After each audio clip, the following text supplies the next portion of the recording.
All right, honestly, this was bound to happen, but we need to do something about it right now before our citizens turn to the black market. You want it, I got it. If I ain't got them to get it, so get it while the getting's good. So we're going to lay down just a couple of industrial assets because I don't have cargo yet. And while I'm doing this, I'm going to lay down a graveyard also. So, when people start dying, they got somewhere to go. See you at the crossroads. Anyway, we need to lay down a temporary rail yard. I looked online and got a little bit of inspiration. Look at that little pedestrian bridge going across the top. That's dope right there.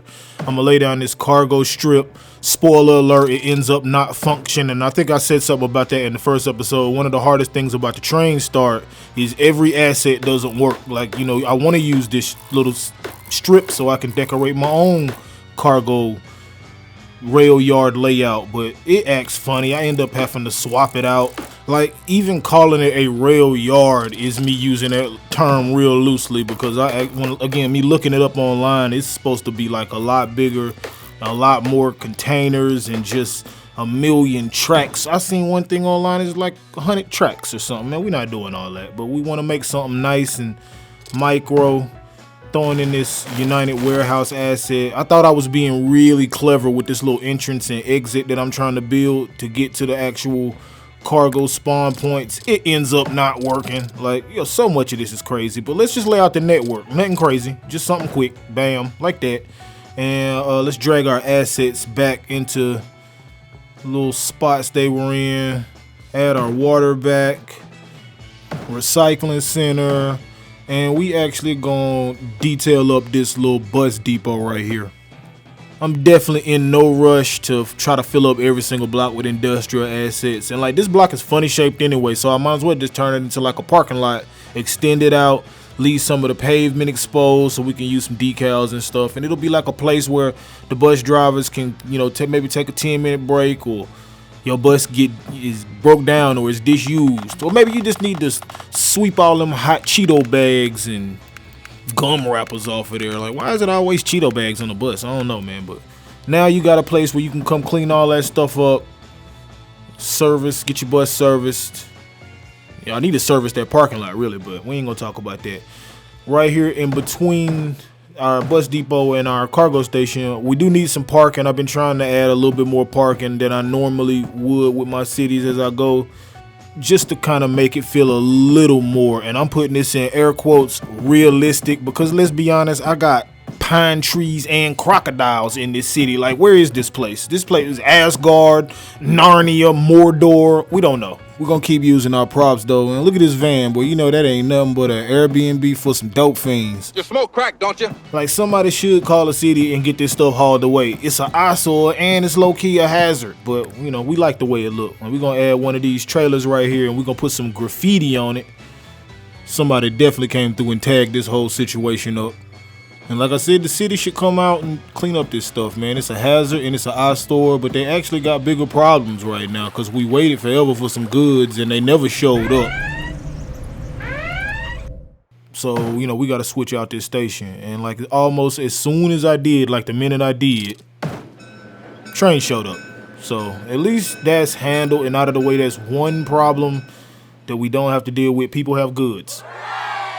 Hooray indeed. All right, so the next problem is we're just bleeding money, man. We need people, and one thing I don't want to do is get tunnel vision for just this one little swath of land. I want to go ahead and kind of lay out some more of the road network where we will go across the river.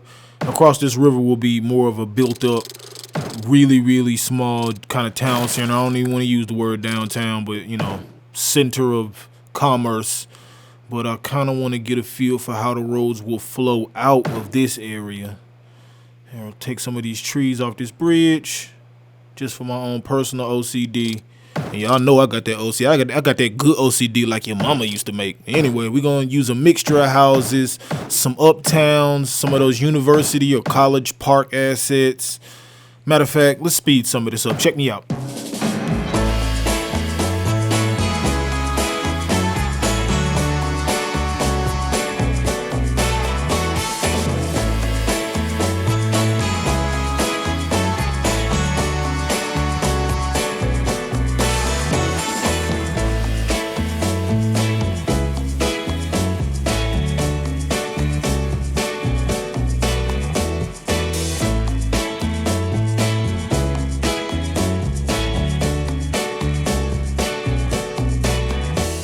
Man, you can't tell me I ain't just build somebody grandmama house. If it ain't your grandmama, it's like your auntie, your cousin. You know somebody live in a house look just like that. Anyway, we're gonna lay out our little low income, no incomes, and we're gonna detail that up too. Check it out.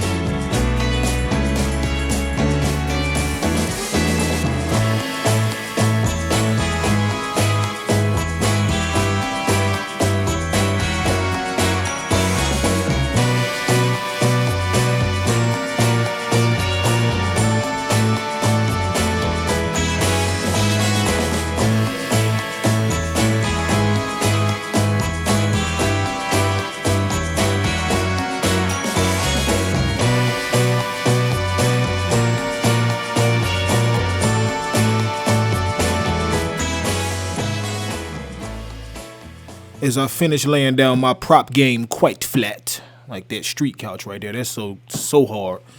Got me thinking, like, no matter what kind of city I build, you know, futuristic, you know, whatever it is, even the series that I didn't put online, I always build these type of neighborhoods, and these are the parts of my city I feel most comfortable in. That's weird, yo. Like, I'm nigga-tutionalized. That's crazy. I could build anything, but I always build the South Side. Speaking of, I'm gonna put me a little candy store right here behind this bus stop.